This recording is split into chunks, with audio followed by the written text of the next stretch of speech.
Та ипсидәй инсанлар эвел заманлардан башлап оза шайтына чешыт отлар, мейва вейемешлерны коша эдилер. Ветамам о вакыт шу эпосы шейлернын оз хусуси ве текрарланмас кокусы олганыны анлаган эдилер. Ер юзунун эрбір кошесінде яшаган кишилерде бугун оз ашына тамам бахаратларны кошалар. Асылында шымдыкы күнімізге біз үчүн бөле саде бір шей, яни бахаратлар та милләттан 3000 ел эвелсы Шарқта, яни Кадими Кытайда, Мысырда ве Индистанда ер эалинин сык-сык кулланыла еді. Бахаратларның сатыжысы Азиз Семиров исе оларның файдасында эминдір.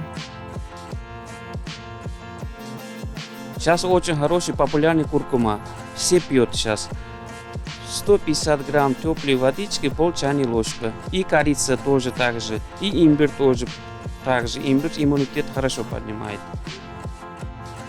Білгеніміз кібі, бахаратларның тіркібінде пек чоқ антиоксидант бар екен. Олар қанымызда холестериннің севиясыны азлаштырып, гормональ фоныны нормаллештырып, метаболизмге де музбет тесір етелер. Я бахаратлар ақында мутихасызларымыз не дейлер ажеба?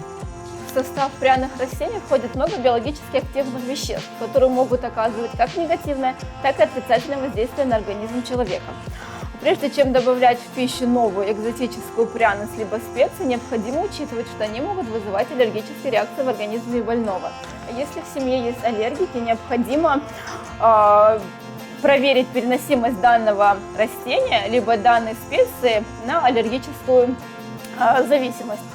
Мисал үчүн, гвоздика бу пек күчлі антисептиктір. ОРВИ хасталығына оғыраған инсанлар оны ароматерапия үчүн куллана білелер. Кориандрны исе ашказанымыздың чалышмасыны эйлештірген илачлар япмасында куллана экенлер. Корица исе асыл, дыкатлы олмак ярдым эте экен.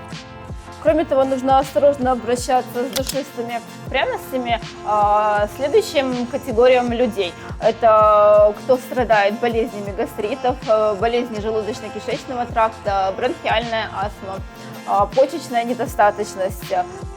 Яхмизжица кинлері, оза шайтына бахаратларны сепелермі? Келініз бұны олардан сұрап бақайық. Конечно, важно. Во-первых, оно вкусно, это раз. И от болезни защищает, это два. Лук еще, но это не специи, но как бы все равно. Ну, конечно, от этого пища становится более ароматной, вкусной.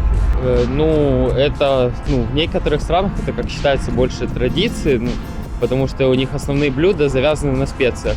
И раньше специи тоже были довольно классным, и дорогим ресурсом.